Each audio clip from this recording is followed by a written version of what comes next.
اللہ رب ذوالجلال نے نماز با جماعت ادا کرنے کی توفیق نصیب فرمائی۔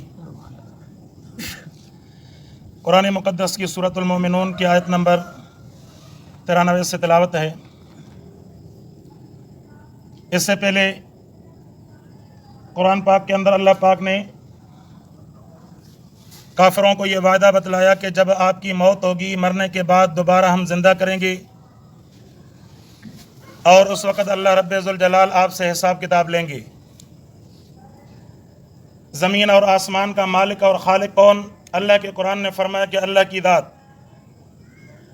فرمایا کہ جب اتنی ساری باتیں قرآن مقدس نے بتلا دی، زمین کا خالق اللہ، آسمان کا خالق اللہ، انسان کو پیدا کرنے والی ذات اللہ رب ذوالجلال کی، اور اس کے بعد اللہ رب ذوالجلال نے اسی انسان کو کامیاب بنانے کے لیے اللہ نے قرآن مقدس کو نازل فرمایا۔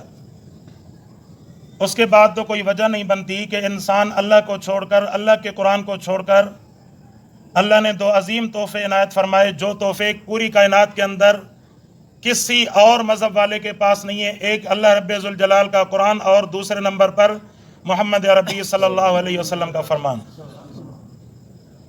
اب جب اللہ رب ذوالجلال نے ان دونوں کو واضح انداز میں ہمارے اوپر نازل فرمایا، اور ہمارے اوپر اللہ نے حفاظت کے بعد اللہ پاک نے ہمارے پاس بھیج دیے اور ہمارے پاس محفوظ رکھے، ان کی حفاظت کی ذمہ داری اللہ پاک نے اپنے اوپر رکھی، اس کے باوجود اگر انسان ایمان نہ لائے تو پھر اس انسان کے سوچ پر اور اس انسان کے نفس پر اور اس انسان پر افسوس کیا جا سکتا ہے کہ وہ اللہ رب ذوالجلال کو چھوڑ کر غیر اللہ کی عبادت کرتا ہے۔ اب آپ دیکھیں کہ اللہ کے قرآن کے مقابلے میں جن کے پاس چلے جائیں، نہ ان کے پاس اللہ کی دلیل، نہ ان کے پاس محمد مصطفیٰ کی دلیل، صرف اور صرف تاریخ، واقعات اور جناب اپنی طرف سے گھڑی گئی کہانیاں۔ اللہ کا قرآن ہے تو صرف اور صرف محمد مصطفیٰ صلی اللہ علیہ وسلم کے ان اہل سنت والجماعت والوں کے پاس ہے۔ اس کے علاوہ پوری کائنات کے اندر جنہوں نے اللہ کے قرآن کو چھوڑ دیا، وہ ناحق پر ہیں، باطل پر ہیں، اور قیامت کے دن جب حساب کتاب ہوگا، یہ سارے قرآن کے مخالف اللہ پاک ان کو اٹھا کر جہنم کے اندر پھینک دیں گے۔ محمد عربی صلی اللہ علیہ وسلم نے جب کافروں کو یہ بات بتلائی تو اس وقت کافر کہنے لگے کہ بھائی کہاں ہیں ہمارے آبا و اجداد، اس دنیا کو چھوڑ کر چلے گئے، وہ فوت ہو گئے، ان کو ہم نے زندہ ہوتے ہوئے نہیں دیکھا۔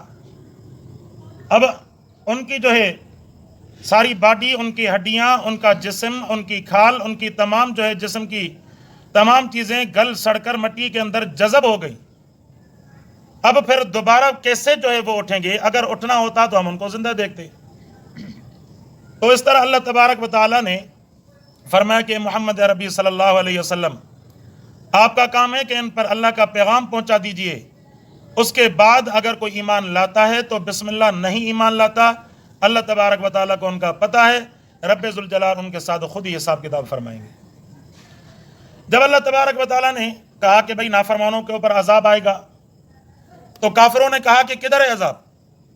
اگر عذاب آنا ہوتا، مکے کے کافروں نے کیا کیا کہ کعبۃ اللہ کے غلاف کو پکڑ کر اللہ سے دعا مانگ رہے تھے کہ اے اللہ، اگر ہم ناحق پر ہیں تو ہمارے اوپر عذاب نازل فرما دیجیے۔ آپ علیہ الصلوۃ والسلام نے اللہ تبارک و تعالیٰ سے دعا کی کہ یا اللہ، یہ جو ہے عذاب مانگ رہے ہیں، عذاب کدھر ہے؟ اللہ رب ذوالجلال نے فرشتہ بھیج کر محمد عربی صلی اللہ علیہ وسلم کو فرمایا کہ پیارے، جہاں پر آپ ہوں وہاں پر عذاب آئے، یہ ہو نہیں سکتا۔ آپ کی رحمت اور عذاب کی تکلیف، یہ دونوں جمع نہیں ہو سکتے۔ آپ یہاں سے چلے جائیں، پھر دیکھیں کہ میں ان کافروں کے اوپر کیسے عذاب نازل کرتا ہوں۔ محمد عربی صلی اللہ علیہ وسلم کی رحمت کی وجہ سے اللہ تبارک و تعالیٰ نے کافروں سے بھی عذاب ٹال دیا۔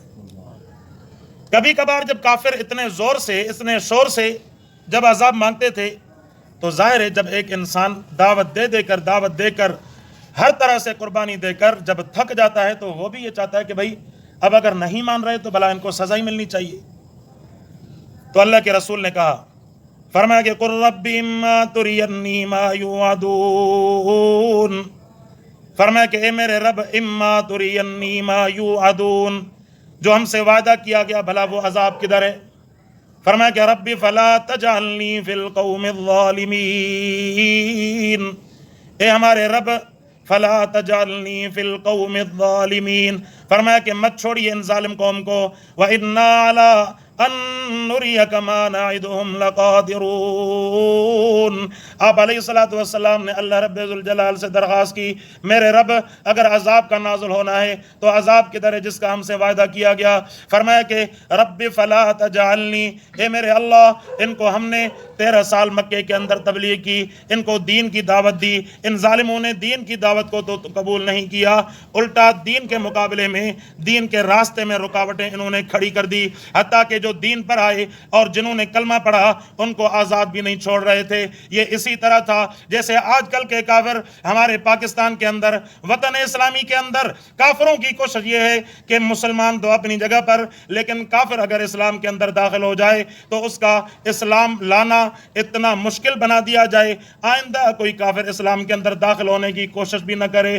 جس طرح ابھی جو ہے بل پاس کرنے کی کوشش کی گئی، مسلمانوں کا رد عمل آیا، اس اسلامی مملکت کے اندر کوشش یہ کی گئی کہ جناب مسلمان 18 سال سے پہلے کوئی بچہ مسلمان نہیں ہو سکتا، 18 سال کے بعد بھی ہوگا تو وہ اتنے دن میجسٹریٹ کے پاس رہے گا، جو جج ہوگا وہ اپنی کسٹڈی میں اس کو اپنے پاس رکھے گا، اس کے بعد اس کو سمجھایا جائے گا، یعنی بے دینی کی دعوت دی جائے گی، کافروں کی کتابیں ان کو پڑھائی جائیں گی، اور 90 یا پتہ نہیں 60 دن کے بعد اس سے پھر میجسٹریٹ پوچھے گا کہ بتاؤ اب بھی اسلام لاتے ہو کہ نہیں لاتے ہو؟ اگر وہ اپنی مرضی سے اسلام لاتا ہے تو ٹھیک، اگر نہیں لاتا، جنہوں نے اس کو دعوت دی ان کے اوپر میجسٹریٹ قانون نافذ کر کے گرفتار کر کے ان کو جیل کے اندر ڈال دے گا۔ اس طرح ہمارے وطن اسلامی کے اندر کافروں نے کوشش کر کے اس طرح کا بل پاس کرنے کی کوشش کی، لیکن اللہ تبارک و تعالیٰ کی مہربانی ہوئی، علماء کرام نے بیداری کا ثبوت دیا، اس مسلم امت نے بیداری کا ثبوت دیا، جس کی وجہ سے کافروں کا لایا گیا بل ان کے منہ پر دے کر مار دیا گیا۔ لیکن کافروں کی کوشش کتنی دیکھیں، عیسائیت لانے پر کوئی قدغن نہیں، یہودیت لانے پر کوئی قدغن نہیں، کافر ہونے پر کوئی قدغن نہیں، لیکن اگر کوئی اپنی مرضی سے اسلام لاتا ہے تو اس کے لیے اتنے بڑے قانون بنا دیے جاتے ہیں کہ کل جو ہے کوئی اسلام لانے کا اس پاکستان کے اندر سوچے بھی نہیں۔ یہ اسی طرح والا، یعنی وہ کافروں والی عادت، کافر بھی اسی کوشش میں رہتے تھے کہ ہم اسلام نہیں لاتے تو نہ لائیں، لیکن ان کو اسلام لانے نہیں دیں گے۔ تو رسول اللہ صلی اللہ علیہ وسلم نے اللہ پاک سے دعا مانگی، اے رب ذوالجلال اگر ان ظالموں نے ایسا ہی کرنا ہے، حضرت بلال رضی اللہ تعالیٰ عنہ کو اتنی سزا دیتے حضرت بلال کو تپتی ریت پر یہ کافر سلا دیتے، کیونکہ وہ غلام تھا، ان کا صرف اسلام لانے کی سزا، کلمہ پڑھنے کی سزا، اتنی سزا۔ اس کے بعد مصعب اور حضرت عمار اور حضرت یاسر، اس طرح کے جو غریب صحابہ تھے، انہوں نے جب اسلام کی دولت اپنے سینوں کے اندر سجا دی، کفار نے حد سے زیادہ کوشش کی کہ ان کو اسلام پر قائم نہ رہنے دیا جائے، حتیٰ کہ حضرت بلال کے پر اتنی سختیاں کرتے، اس کو کہتے کہ ایک مرتبہ بتا دے کہ میں اسلام سے واپس آ گیا، لیکن حضرت بلال کے ایمان کو ہم سلام کہیں گے۔ حضرت بلال نے کہا جتنی مجھ پر سختیاں کرو گے، جتنی پابندیاں لگاؤ گے، جتنی تکلیفیں دو گے، لیکن حضرت بلال کی زبان سے ایک ہی لفظ نکلے گا، احد احد۔ اگر میں کسی پر ایمان لاتا ہوں وہ صرف اور صرف اللہ رب ذوالجلال کی ذات، عبادت کروں گا اللہ کی، اور اگر کسی کی اطاعت کروں گا وہ صرف اور صرف محمد مصطفیٰ کی ذات، اس کے علاوہ پوری کائنات ختم ہو جائے، لیکن حضرت بلال اپنے ایمان سے ہٹنے کے لیے تیار نہیں ہے۔ صحابہ نے اپنے ایمان کی مثالیں ہمیں بتا دی۔ ایک صحابی ہے، اس کا واقعہ تھا بخاری شریف کے اندر، جب اس کو کافر جو ہے شہید کرنے کے در پہ آ جاتے ہیں، وہ کافر کہتے ہیں کہ آپ جو ہے ایک مرتبہ رسول اللہ صلی اللہ علیہ وسلم کے شان میں گستاخی کرتے ہیں، ہم آپ کی جان بخش دیتے ہیں۔ اس صحابی نے کیا کہا؟ اس نے کہا کہ ظالموں، تم تو میری جان کے بدلے جو ہے اللہ کے حبیب کی گستاخی مانگ رہے ہو، لیکن اگر یہ ایک جان ہے، اللہ تبارک و تعالیٰ اگر 60 یا 100 جانیں بھی دے دیں محمد مصطفیٰ صلی اللہ علیہ وسلم کے ایک بال کو تکلیف نہ آئے، میں اس پر اپنی 100 جانیں قربان کرنے کے لیے تیار ہوں۔ یہ محبت تھی، اسی محبت کی وجہ سے تو اللہ کے حبیب نے ان کو گلے سے لگایا۔ فرمایا کہ رب فلا تجعلنی فی القوم الظالمین، اے میرے اللہ مجھے جو ہے ظالم قوم کے اندر مت چھوڑیے، وَإِنَّا عَلَىٰ أَن نُرِيَكَ مَا نَعِدُهُمْ لَقَادِرُونَ۔ اللہ نے فرمایا کہ حبیب ہماری طرف سے جب سزا اور عذاب آنا ہوگا ہم کسی کو نہیں چھوڑیں گے، جس کے لیے جس طرح کا عذاب لکھا گیا ہم ان قریب اس کو پکڑ کر اس کو جہنم کے اندر ڈال دیں گے۔ اللہ سے کوئی پوچھنے والا نہیں۔ کہاں گئے دنیا کے فرعون، کہاں گئے دنیا کے نمرود جن کا اپنی حکومت کے اندر طوطی بولتا تھا؟ مشرف کی حالت دیکھو، جو اپنی 10 سالہ حکومت کے اندر اس طرح جو ہے پاکستان پر حکومت کرتا تھا. اس نے کہا تھا کہ میں قرآن کا یہ نظام جو ہے ختم کر کے رہوں گا. کوشش کی گئی کہ پاکستان سے اسلام کا نام بھی ختم کیا جائے، جمہوری اسلامی پاکستان کا ختم کر کے صرف جو ہے جمہوریہ پاکستان رکھا جائے. انہوں نے حد سے زیادہ کوشش کی، عورتوں کو، لڑکیوں کو سرعام روڈوں پر بھگانے کی اس نے کوشش کی تاکہ یہاں پر فحش اور عریانی عام ہو جائے. اللہ رب ذوالجلال نے اس کو تباہی کے دہانے پر پہنچا دیا کہ ان کے اپنے بھی جو ہے اس کی شکل دیکھنے کے لیے بھی تیار نہیں ہیں. فرمایا کہ وَإِنَّا عَلَىٰ أَن نُّرِيَكَ مَا نَعِدُهُمْ لَقَادِرُونَ. فرمایا کہ رب ذوالجلال کا قانون، پوری کائنات کے انسان ایک طرف ہو جائے، رب ذوالجلال کا قانون بدل نہیں سکتا. اللہ رب ذوالجلال نے کہا کافروں کو میں نے جہنم کے اندر ڈالنا ہے، بھلے جتنی دنیا کے اندر مستی کرنی ہے کافر مستی کر لیں. دنیا کے اندر کافروں نے جتنی مستی کرنی ہے کر لیں. کتنی مستی کریں گے؟ 100 سال ان کی زندگی ہوگی، بالآخر تو ان کو مرنا ہوگا. فرمایا کیا وَإِنَّا عَلَىٰ أَن نُّرِيَكَ، پیارے ہم اپنے عذاب دکھانے پر قادر ہیں. مَا نَعِدُهُمْ لَقَادِرُونَ، جو ہم نے وعدہ کیا ہم اس وعدے پر پورا اترنے پر ہم قادر ہیں، لیکن ہماری مرضی ہے. اللہ رب ذوالجلال اپنی مشیت کے مطابق، اپنی مرضی کے مطابق اپنا قانون انسانوں کی چاہت کے مطابق نہیں چلاتا بلکہ اپنی مرضی کے مطابق چلاتا ہے. اگر اپنی چاہت کے مطابق اللہ پاک قانون چلاتا، کافروں نے کوشش کی، کعبۃ اللہ کے غلافوں کو پکڑ کر کہا اے اللہ اگر ہم نافرمان ہیں ہمیں یہیں پر تباہ و برباد کر دے. اللہ پاک نے پھر بھی ان کو ڈھیل دی. جب مرے اللہ تبارک و تعالیٰ نے مکے سے جانے کے بعد مدینے کے اندر جہاد کو فرض کیا. وہی کافر جو مکے کے اندر مسلمانوں پر ظلم کرتے تھے، 70 کافروں کے بعد جو ہے سرداروں کو اللہ تبارک و تعالیٰ نے ذلیل کر کے ان کو قتل کرایا بدر کے اندر. اللہ پاک نے اسلام کا بول بالا فرما دیا. فرمایا کہ ادفع باللتی ہی احسن السیئہ. اللہ پاک نے محمد عربی صلی اللہ علیہ وسلم کو اصول سکھلایا. اللہ کے رسول کہ اللہ پاک نے تربیت ہی ایسی کی تھی کہ وہاں ان کے لیے اصول قائم کرنے کی ضرورت ہی نہیں تھی، لیکن اللہ پاک نے ہم اور آپ کو سبق سکھایا. فرمایا کہ جو بھی مسلمان تبلیغ کرتے ہو ادفع باللتی ہی احسن السیئہ. فرمایا کہ کافر آپ سے بدتمیزی کریں، آپ سے برائی کریں، آپ اس برائی کا بدلہ برائی کے ساتھ کبھی نہ دیا کریں بلکہ برائی کا بدلہ اچھائی کے ساتھ دیا کریں. اللہ رب ذوالجلال اس کا بدلہ تمہیں ضرور عطا فرمائے گی. فرمایا کہ ان اجری الا علی رب العالمین. فرمایا کہ اس توحید کا اور اس قرآن کا جو ہم نے جن پر ذمہ داری رکھی تبلیغ کی اور تعلیم کی، فرمایا کہ ان کا کام جو ہے نبوت والا کام، نبوت والے کام کی سب سے بڑی صفت یہ بتلائی گئی. فرمایا کہ جتنا بھی کافر ستائیں، کافر کے ستانے کے مقابلے میں آپ نے ان کے ساتھ حسن سلوک کرنا ہے. آپ ان کے ساتھ حسن سلوک کرتے جائیں گے، اللہ رب ذوالجلال ان کے دلوں کو نرم کرتا چلا جائے گا. دین کی تبلیغ جو ہے نرمی سے چلتی ہے، سختی سے نہیں چلتی. جہاد سختی سے چلتا ہے. جب جہاد کا واقعہ آئے گا، موقع آئے گا، اس وقت تو قرآن نے کہا کہ فَضْرِبُوا فَوْقَ الْأَعْنَاقِ. فرمایا کہ ان کے ہاتھوں کو ایسی ضرب لگاؤ کہ ان کے ہاتھ جو ہے چھل ہو جائے، ان کے جوڑ جو ہے یہ ٹوٹ جائے، تباہ و برباد ہو جائے. لیکن جب تعلیم ہوگی، ترغیب ہوگی، اس وقت نرمی ہوگی. جتنی سختی ہم برداشت کریں گے تبلیغ کے اندر، تعلیم کے اندر، تربیت کے اندر، اتنا محمد مصطفیٰ کی سنت پر عمل کرنے کا ثواب نصیب ہوگا. صحابہ کرام نے اپنی عملی زندگی سے بتلا دیا نا. ان کا جو خون بہتا تھا حضرت، ہمارا تو پسینہ بھی نہیں بہتا. صحابہ نے دین کی تعلیم کے اندر، تبلیغ کے اندر، تربیت کے اندر اپنا خون بہایا. ہمارا تو پسینہ بھی نہیں بہتا دین کی تعلیم کے اندر. اس کے باوجود ہم انسانیت پر خود کو جو ہے احسان کرنے والا سمجھتے ہیں. ہمارا احسان نہیں ہے، یہ اللہ رب ذوالجلال کا احسان ہے کہ اللہ پاک نے اس قرآن مقدس کی تعلیم اور اس تبلیغ کا ہمیں ذمہ دار بنایا، ہمیں چنا ہے. اس سے گندے معاشرے سے اللہ تبارک و تعالیٰ کا احسان ہے کہ ہماری زبان پر اللہ رب ذوالجلال نے اپنی جو ہے ذکر، اپنی تبلیغ اور اپنی تعلیم جاری فرما دی. رسول اللہ صلی اللہ علیہ وسلم کی خدمت اقدس میں جو بھی اصحاب کرام آئے، حتیٰ کہ صحابہ کرام سے جب وہ نئے نئے مسلمان ہوئے ان سے کمیاں کمزوریاں بھی ہو جاتی تھی، لیکن آپ علیہ الصلوۃ والسلام ان کو معاف فرما دیتے تھے. آپ علیہ الصلوۃ والسلام ان کو معاف فرما دیتے تھے. تو یہ اخلاق تھا محمد عربی صلی اللہ علیہ وسلم. ایک صحابی آیا آپ صلی اللہ علیہ وسلم سے بڑے سختی کے انداز میں سوال کرنے لگا، کبھی کوئی سوال، کبھی کوئی سوال، کبھی کوئی سوال۔ جب آپ علیہ الصلوۃ والسلام نے درگزر سے کام لیا، نرمی سے اس کو جواب دیا، سمجھایا، اس کو ٹائم دیا، اس کی بد اخلاقی برداشت کی، بالآخر اس نے کہا اے اللہ کے حبیب، ہم نے جو آپ جیسا معلم کائنات کے اندر نہیں دیکھا، اپنے ہاتھ بڑھائیے، میں کلمہ پڑھ کر مسلمان ہونا چاہتا ہوں۔ یہ محمد عربی کا اخلاق تھا۔ روایت کے اندر آتا ہے نا، ایک مرتبہ ایک شخص نے امانت رکھی تھی کافر نے آپ صلی اللہ علیہ وسلم کے پاس، تو وہ امانت کا دن ابھی 2 دن پیچھے تھا، پہلے آ کر اس نے آپ صلی اللہ علیہ وسلم کے گردن کے اندر چادر ڈال کر کھینچا، زور دیا، حتیٰ کہ آپ علیہ الصلوۃ والسلام کا چہرہ مبارک خون سے سرخ اور لال ہو گیا، پریشانی کی حالت میں، تکلیف کی وجہ سے۔ حضرت عمر رضی اللہ تعالیٰ عنہ دیکھ رہے تھے، جب اس منافق نے حضرت عمر کی طرف دیکھا، حضرت عمر تو جلالی تھے نا، حضرت عمر نے کہا کہ اللہ کے دشمن، اگر مجھے تلوار چلانے میں محمد مصطفیٰ صلی اللہ علیہ وسلم کے تکلیف پہنچنے کا خدشہ نہ ہوتا تو کب کا میں تیری گردن اپنے دھڑ سے جدا کر چکا ہوں۔